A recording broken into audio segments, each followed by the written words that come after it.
Je vais revenir sur l'écart à l'idéalité. Considérant le mélange de deux liquides A et B, le mélange est idéal si l'opération de mélange n'introduit pas de nouvelles interactions. À interaction, il faut entendre interactions intermoléculaires, comme les interactions de Van der Waals ou les interactions de liaison hydrogène. Et surtout, les interactions sont indépendantes de la nature des constituants. En fait, ça veut dire que lorsque vous allez mélanger A et B, les interactions entre A et les interactions entre B et B respectivement, c'est les mêmes que les interactions de mélange. Plus concrètement, si par exemple A et B sont capables de faire des liaisons hydrogènes, comme l'eau et l'ammoniac, eh bien on considère que la liaison hydrogène entre l'eau et l'eau, entre l'ammoniac et entre l'eau et l'ammoniac, est de même nature.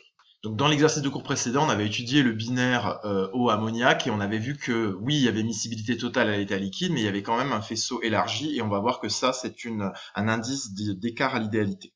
En effet, le mélange liquide est idéal si il présente un simple fuseau relativement étroit.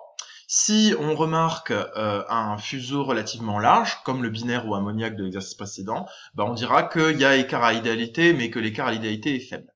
L'écart à l'idéalité peut être particulièrement marqué lorsque on observe en fait un double fuseau et ce qu'on appelle une homoazéotropie, c'est-à-dire un extrémum des courbes de Rosé et d'ébullition. Donc ici on donne des exemples, donc ici on retrouve le diagramme ammoniac-eau.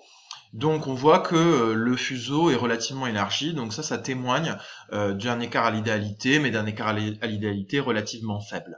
Certains mélanges binaires présentent en fait des extrémums au niveau de leur courbe de Rosé et d'ébullition. C'est le cas du mélange binaire éthanol-eau et du mélange chloroforme-acétone. Donc ce qu'on va appeler homoazéotrope, alors on va faire un petit habit de langage, c'est à la fois le point sur le diagramme binaire qui correspond à l'extrémum commun de la courbe de Rosé et de la courbe d'ébullition. On appelle également homoazéotrope le mélange en fait qui correspond à cet extrémum. Et donc d'où la composition se lit en abscisse ici.